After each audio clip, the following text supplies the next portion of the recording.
টঙ্গীর ময়দানে যাদেরকে হত্যা করেছে তারা এই 3 কামের কোন কাম করছে?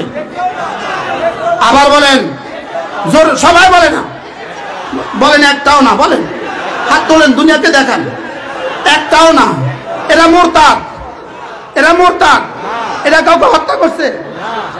কি বলছি ভুলে গেছে। হত্যা করা কখন যায়? মুরতাদ হয়ে গেলে। তাইলে যারা টঙ্গীতে গেছে এরা সব মুরতাদ, শুধু আসিফ ইমানদার,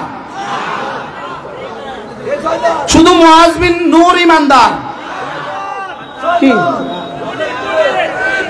শুধু সাদ সাহেব ইমানদার, পৃথিবীতে আর কোনো ইমানদার নাই।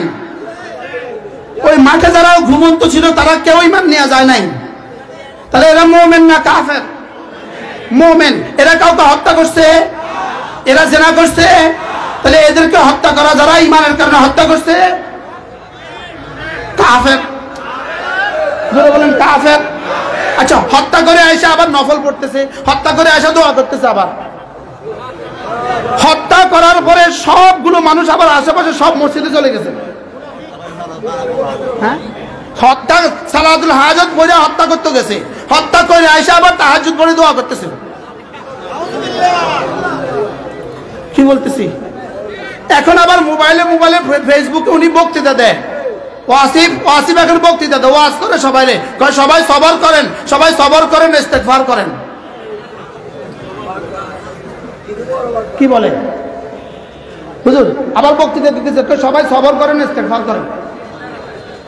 কি ওয়াজ করে, সবাই সবর করেন, ইস্তেগফার করেন। কি ভাই?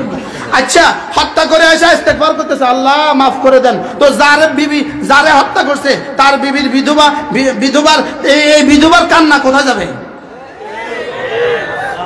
ওই এতিম বাচ্চার কান্না কোথায় যাবে? ওই সন্তান হারা মার কান্না কোথায় যাবে? হত্যার কি হত্যার শাস্তি হলো ইস্তেগফার, বুঝে না? হত্যার কাফারা ইস্তেগফার। আচ্ছা, ক বছর ইস্তেগফার করলে হত্যার কাফারা হবে? বলেন, হত্যার পরিবর্তে শুধুই হত্যা, এটাই হলো হত্যার ইস্তেগফার। বলেন, হত্যার ইস্তেগফার কি? বলেন, হত্যার কিসাস, হত্যার কাফারা। হত্যার কি হয়? কিসাস, না হয় দিয়ত। হুকুমত যেটা ঠিক করবে সেটা হয় কিসাস, না হয় কি? এবার কয় লাখবার আস্তাগফিরুল্লাহ পড়লে মাফ করবে? জোরে বলেন, কতবার ইস্তেগফার করলে মাফ করবে? দুনিয়াতেও মাফ নাই, আখিরাতেও মাফ নাই। কি ভাই? আল্লাহ আমাদের সবাইকে কথাগুলো বুঝা মানা সহজ করে দেন। সকলের কি বুঝে আসছে? বলেন, তাবলীগ ছিল, তাবলীগ আছে, তাবলীগ থাকবে। বলেন ইনশাআল্লাহ, ইনশাআল্লাহ। তাবলীগ ছিল, তাবলীগ আছে, তাবলীগ কি থাকবে। খুনিরা থাকবে না। খুনিরা কি? খুনিরা থাকবে না। তাইলে বোঝা গেছে মূলত এর পেছনে অন্য কিছু আছে। এর পেছনে কি আছে বলেন? এদেরকে কি বলছিল জানেন? এদেরকে কি বলছে? এই শুনো, তোমরা যদি আজকে রাত্রে হামলা না করো, আজীবনে কোনোদিন আর টঙ্গী ঢুকতে পারবা না। হুবহু এই কথাটাই শয়তান হযরতে আদম আসলামকে বলছিল। তুমি যদি গন্ধম না খাও তাইলে কিন্তু এখান থেকে বের হইতে হবে, আজীবনে আর কিন্তু ঢুকতে পারবে না। কি বলছে বলেন? তোমরা যদি গম না খাও, তুমি যদি এই গাছে, তোমরা দুইজনে যদি এই গাছটা না খাও, তাহলে কি হবে? আজীবন আর কি? আজীবন জান্নাতে থাকতে পারবা না। যদি আজীবন জান্নাতে থাকতে চাও তাহলে এই গাছটা খাও। আসলে কি আজীবন থাকার জন্য খাওয়াইছে নাকি চিরতরে বাইর করার জন্য খাওয়াইছে? ঠিক ইহুদিরা এদেরকে কি বলছে জানেন? আজকে যদি না মারো, জীবনে আর ইস্তেমা ঢুকতে পারবা না, এই মাঠে আর জীবনে ঢুকতে পারবা না। আসলে মূল উদ্দেশ্য কি ছিল? আজকে যদি মারামারি করো তার জীবনে কোনোদিন ঢুকতে পারবা না। উদ্দেশ্য কি ছিল বলেন? আজকে যদি কি করো তাহলে আর জীবনে কোনোদিন কি, তোমরা আমরা যত ডলার দিছিলাম, যত কোটি ডলার দিছিলাম এটার উদ্দেশ্য শেষ, কারণ এখন আর কেউ ঢুকে না, নতুন করে কেউ আর এতাতি হয় না। বুঝেন না কথা? তোমাদেরকে তো দিছিলাম, ডলার দিছিলাম টুকরো টুকরো করার জন্য। তোমাদেরকে ডলার দিছিলাম, তোমরা কোটি কোটি মানুষ লইয়া আসল মূল ধারার ইস্তেমাকে ধ্বংস করে দিবা, মাদ্রাসাগুলোকে ধ্বংস করে দিবা, ইমামদেরকে ধ্বংস করে দিবা, ওলামাদেরকে ধ্বংস করে দিবা, এ জাতির প্রতিটা মানুষকে ওলামাদের থেকে বিচ্ছিন্ন করে দিবা। এটা ছিল আমাদের উদ্দেশ্য। কিন্তু এখন দেখতেছি তোমাদেরকে আর কেউ খায় না, তোমাদেরকে আর কেউ কি খায় না। যেমন আমরাই রেজবিদেরকে তুলছিলাম, রেজবিদেরকে এখন আর পৃথিবীর কেউ খায় না। আমরা আহলে হাদিস তুলছিলাম, এখন আর পৃথিবীতে কেউ খায় না। বুঝে নাই কথা? আমরা ভান্ডারীদেরকে উঠাইছিলাম, এখন দেই পৃথিবীতে আর কেউ খায় না। বাস্তব না বাস্তব বলেন? আমরা মিলাদকে আমিদেরকে তুলছিলাম, এখন আর পৃথিবীতে কেউ খায় না। বাস্তব না বাস্তব? পৃথিবীতে যত বাতিল আছে সমস্ত বাতিল ইহুদিদের ষড়যন্ত্র, সমস্ত বাতিল ইহুদিদের ষড়যন্ত্র।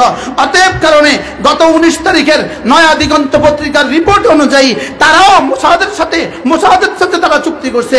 মোসাদ তাদেরকে ইসরায়েলের গোয়েন্দা সংস্থা মোসাদের প্রধানের সাথে তাদের সাক্ষাৎ করছে। তারা মোসাদের সাথে চুক্তি করে বাংলাদেশে বিশৃঙ্খলা সৃষ্টির জন্য আসছে।